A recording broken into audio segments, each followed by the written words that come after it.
भाजपा सेनेप्रमाणेच भारतीय काँग्रेस पक्षाच्या वतीनेही सांगता सभेचं मोठ्या प्रमाणात आयोजन करण्यात आलं। काँग्रेसच्या सर्व वरिष्ठ नेत्यांनी हजेरी लावत 17-0 नारा दिला आहे। पाहुयात काँग्रेसची प्रचार सांगता सभा। मी फार मोठं भाषण करणार नाही।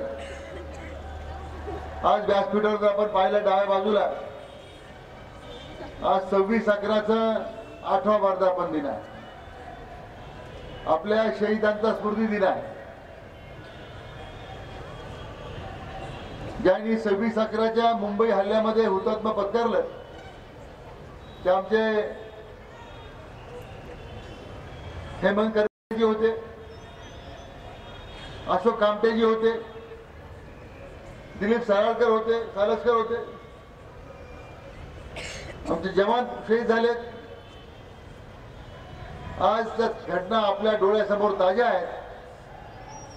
या हुतात्म्यांना आज त्यांना अभिवादन करताना, त्यांना श्रद्धांजली अर्पण करताना मन अतिशय भरून येते।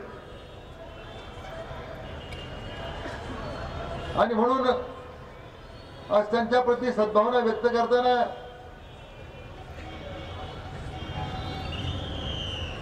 आज आपण या शहीदांचं स्मरण करताना बाबांच्या चरणी एवढीच मी प्रार्थना करतो की या दहशतवादाशी मुकाबला करताना या हुतात्म्यांना त्यांना जे आमच्या जवानांना जे शहीद झाले, हुतात्मा पत्करावं लागलं, त्यांना तर सद्गती द्यावी। परंतु या दहशतवादाच्या विरुद्ध लढताना, दहशतवादाच्या विरुद्ध मुकाबला करताना या प्रत्येक देशाच्या नागरिकाला तेवढाच आत्मविश्वास दे। देशाच्या प्रदेश शहीद होताना, देशाच्या प्रती आपल्या प्राणाची आहुती देताना उद्या तशी वेळ जरी आली आमच्यावर तर आम्ही पुढे डगमगणार नाही, एवढी प्रेरणा बाबांनी आम्हाला द्यावी अशा प्रकारची प्रार्थना करतो। आज संविधान दिन आहे। ज्या भारतरत्न डॉक्टर बाबासाहेब आंबेडकरांनी आपल्याला घटना दिली त्या संविधान दिनाचा आज आपण या ठिकाणी संविधान दिन साजरा करतो। आज मी सगळ्या लोकांची भाषणं एवढ्या मोठ्या मोठ्याने ऐकतोय, पण त्यांचा संविधानाचा संबंध नाही आहे। त्यांना संविधान समजलेलं नाही आहे दुर्दैवाने। आणि संविधान दिन साजरा करताना या देशाच्या घटनेची प्रामाणिक राहून आम्हाला उद्या जनतेच्या सेवेचं व्रत स्वीकारताना या निवडणुकीला आम्ही सामोरे चाललेलो आहोत। याच घटनेला, बाबासाहेबांनी दिलेल्या घटनेला साक्षी राहून उद्या या निवडणुकीमध्ये मतं मागताना, या नगरपंचायतीची सत्ता मागताना आम्ही या घटनेशी कधी विश्वासघात करणार नाही। जनतेच्या विश्वासाला कधी आम्ही तडा जाऊ देणार नाही। ही आपल्या प्रत्येकाला भूमिका घेऊन या ठिकाणी काम करायचं आहे। आणि हे निर्णय उद्याच्या निवडणुकीत तुम्हाला करायचा आहे। 15 वर्ष शिर्डीच्या विकासाच्या वाटचालीमध्ये आज चित्र पाहिल्याच्या नंतर 2000च्या शिर्डीचा विचार करताना 2016च्या शिर्डीची आज काय परिस्थिती आहे हे सगळे चित्र आपण ज्यावेळी पाहतोय त्यावेळी मनामध्ये समाधान आहे की 12.5 वर्ष जनतेने दिलेल्या सत्तेचा उपयोग जनतेच्या हिताकरता, जनतेच्या कल्याणासाठी केला। पण 2.5 वर्ष ज्यांना आम्ही सत्य करता त्यांना हाताला बोट धरून राजकारणामध्ये आणलं, अशा लोकांनी गद्दाऱ्या केल्या। 2.5 वर्ष शिर्डीचा कचरा केला। जनता काय केलं मला माहित नाही, पण माझ्या मनामध्ये विश्वास आहे की या गद्दारांना बाबा मात्र कधी क्षमा करणार नाही, हा विश्वास माझ्या मनामध्ये आहे। हे आंतरराष्ट्रीय तीर्थक्षेत्र झालेलं आहे। 2018 साली बाबांची समाधी शताब्दी आपल्याला साजरी करायची आहे। उद्याच्या पुढच्या 25-30 वर्षाचं शिर्डीचं भविष्य काय राहणार आहे त्याचा विचार करायचा आहे।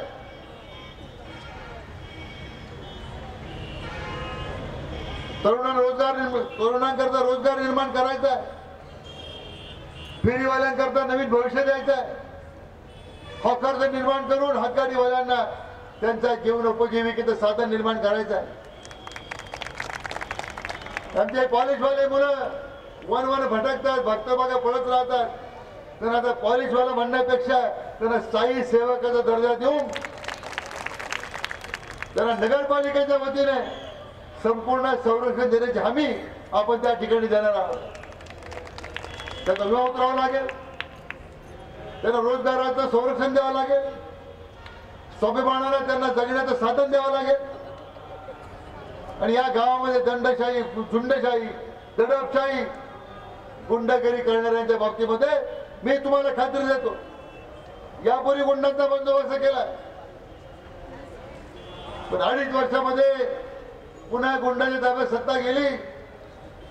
पण मी बाबाच्या साक्षीने आपल्याला सांगतो की या शिर्डीमध्ये पुन्हा गुंडांचा उदय होणार नाही, ही तुम्हाला हमी देतो. अगदी सौम्यपणे वागलो आपण बापू. मला कधी आयुष्यामध्ये गुंडगिरी करायला जमलं नाही, दहशत करायला जमलं नाही, खोटं बोलायला जमलं नाही. बाबांच्या साक्षीने मी तुला सांगतो, हे कधी आम्हाला शिकवलंच नाही. आमच्या वाडवडिलांनी ते शिकवलं, ते जनतेचं कल्याण करण्यासाठी, ते शिकवलं ते समाजाच्या उद्धारासाठी काम करण्याकरता. आणि म्हणून जे काम करण्याचा प्रयत्न मी केलेला आहे ते शेवटपर्यंत करण्याची भूमिका आमची राहणार आहे.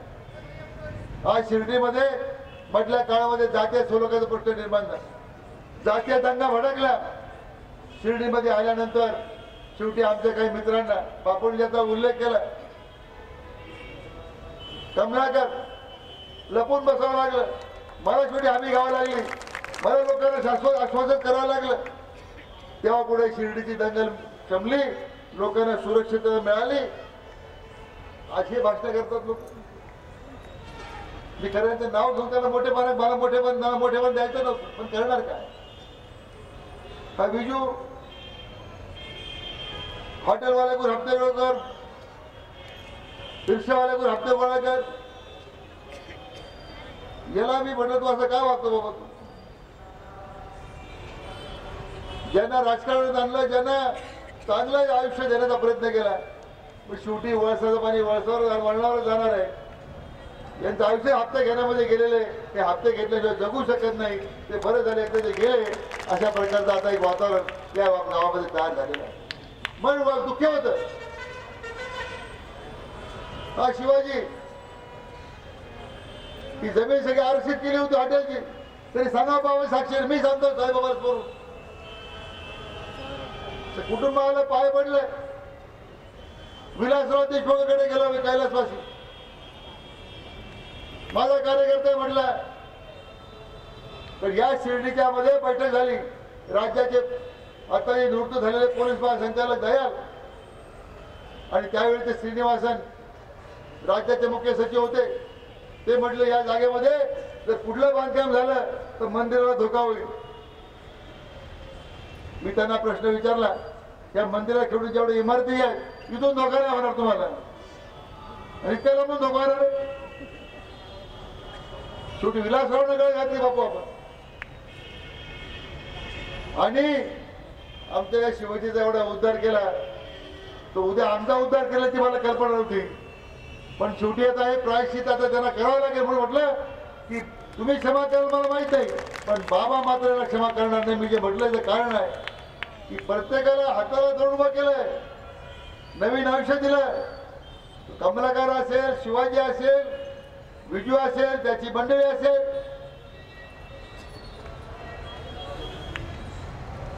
तुम्ही नाव सांगा नाही का कसं. तो राजू गोतकर बरोबर आहे, ज्याचं विधानसभेला आपण डिपॉझिट जप्त केलं,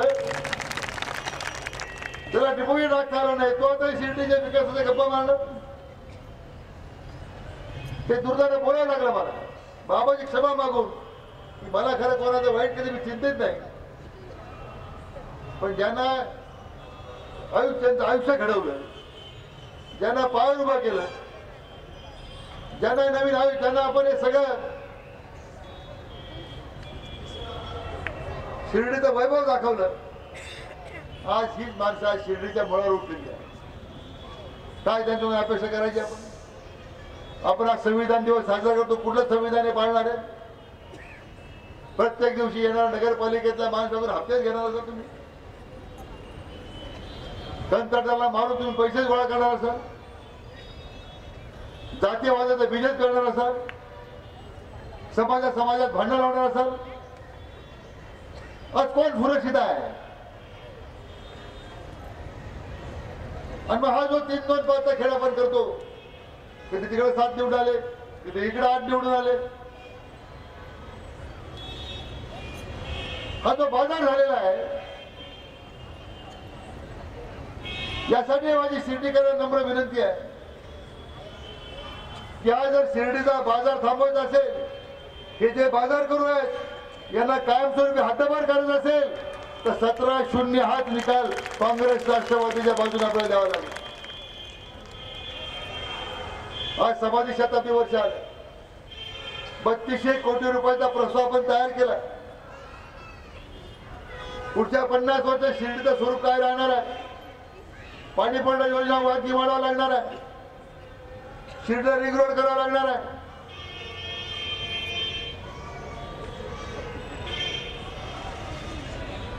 झोपडपट्टीत राहणाऱ्या लोकांना चांगली घरकुलं द्यावं लागणार आहे, त्यांचं जीवन सुरक्षित करावं लागणार आहे. आमचा जो हॉटेलवाला आहे या ठिकाणी हॉटेलचा व्यवसाय करतोय, त्या हॉटेल व्यावसायिकाला संरक्षण द्यावं लागणार आहे. मी साईबाबा संस्थांच्या अध्यक्षांनी भेटणार आहे की आता यापुढे नवीन भक्त निवास बांधण्याची गरज नाही. आमच्या हॉटेलवाल्यांची करार करा, त्याच्या 50 खोल्या भाड्याने घ्या. आमच्या साहेब त्या काही तुम्हाला वाटेल की सुधारणा करायला तयार आहे, पण भक्त निवास बांधून आमच्या गावातल्या माणसाला व्यावसायिकाला आता विस्थापित करता येणार नाही. आणि तुम्हाला मी खात्री देतो की मी या विरोधी पक्ष नेता म्हणून राज्याचा तुम्हाला खात्री देतो की भविष्यामध्ये या शिर्डीच्या हिताला बाधा येईल असा कोणताही निर्णय साईबाबा संस्थेला आपण घेऊ देणार नाही.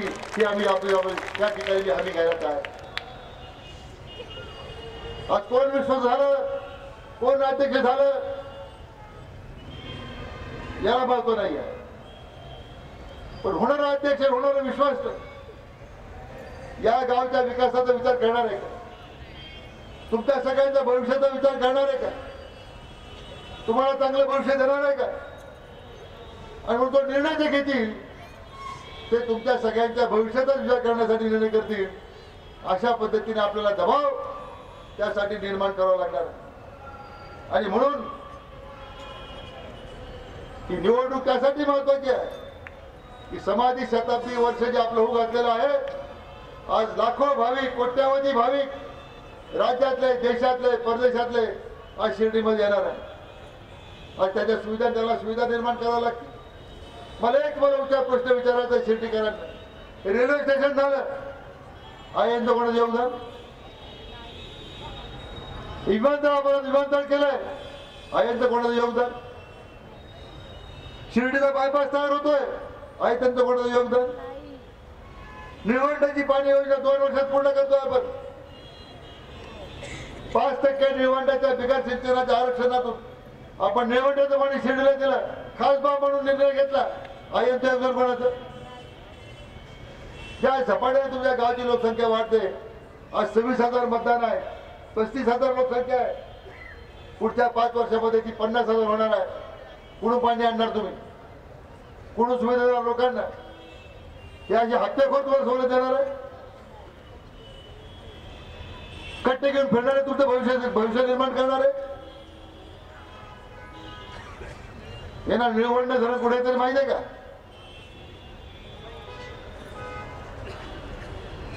आज रेल्वे स्टेशन झालं, सिंगल ट्रॅक आहे. आता रेल्वे खात्याची आमची चर्चा झाली, डबल ट्रॅक करावा लागेल. कारण का? तर कन्याकुमारी पासून तर काश्मीर पर्यंत आज प्रत्येक राज्यातून या ठिकाणी रेल्वे आमची सुरू करा अशी मागणी आहे. आपण या ठिकाणी रेल्वे ठेवायला उभा करायला जागा नाही. आता डबल ट्रॅक झाला, रेल्वेची संख्या वाढली, भाविक वाढले, कोणाचा व्यवसाय वाढणार आहे? कोणाचं भविष्य वाढणार आहे? कोणी बोलल्याबद्दल, आबाबद्दल टीका केली असेल, बापूबद्दल टीका केली असेल. अरे व्यक्तिगत टीका करून या गावाचं भविष्य आपल्याला निर्माण करता येणार नाही. गावाला नवीन योजना आणावं लागतील, आहे त्या योजनेचा विस्तार करावा लागेल, तर आमचे दुकानदार चालतील. आमचा या फेरीवाला त्याचा धंदा चालणार आहे, हॉटेलवाल्याचा धंदा चालणार आहे. नुसत्या शिव्याच्या लाखोल्या होऊन कोणाचं जीवन आपण घडू शकणार नाही. आमच्या महिला भगिनी ज्या आहेत, बचत गटाचं मोठं साधन उपलब्ध करायला आपण केलेलं आहे. विक्रीची व्यवस्था करावी लागेल. जागेची अडचण आहे, परंतु शिर्डी नगर पंचायतीच्या पुढाकारानं उद्या आमच्या या सगळ्या मतदारसंघाची शिर्डी गावातील आज महिला बचत गटाला स्वतंत्र विक्री केंद्राची इमारत उभी करून त्यांच्या जीवनामध्ये स्थैर्य प्राप्त करण्याचा निर्णय करावा लागेल. तुम्हाला प्रत्येक समाजाच्या घटकाच्या विकासाच्या प्रक्रियेमध्ये त्याचा विचार झाला पाहिजे. आपली भूमिका मोठे भाषण लोक करू शकतील, भाषण करायला पैसे लागत नाही. भाषण करायला अक्कल लागत नाही, पण जे आपण बोलतो त्याची अंमलबजावणी करायला किमान विचाराची कुवत तुमच्यामध्ये आहे का, विचाराची भूमिका तुमच्याकडे आहे का, उद्या गावचं भविष्य पुढच्या 50 वर्षात काय राहणार आहे त्याची विचार करण्याची क्षमता तुमच्यामध्ये आहे का, हा विचार तुम्हाला केला पाहिजे. मग डॉक्टर साहेब म्हटले काही लोक तिकडे जाऊन भाषण ऐकतात, इकडे जाऊन भाषण ऐकतात. हा उलटून पालटून विकोसा करणारे काही लोक आहेत. पण शिर्डीचं जे महत्व आहे हे आपलं सप्ताह मालिक एक त्या साईबाबांच्या पुण्यनगरीमध्ये भूमिका प्रत्येकाची प्रामाणिक असली पाहिजे. आपल्या भूमिकेशी बांधिलकी असली पाहिजे. प्रत्येक निर्णय मी करतोय तो या गावच्या विकासाचा करता असला पाहिजे. मी मागे बरोबर बोललो होतो, उद्या या गावाच्या भविष्याचा करता, तुमच्या सगळ्या नागरिकांच्या भविष्य करता.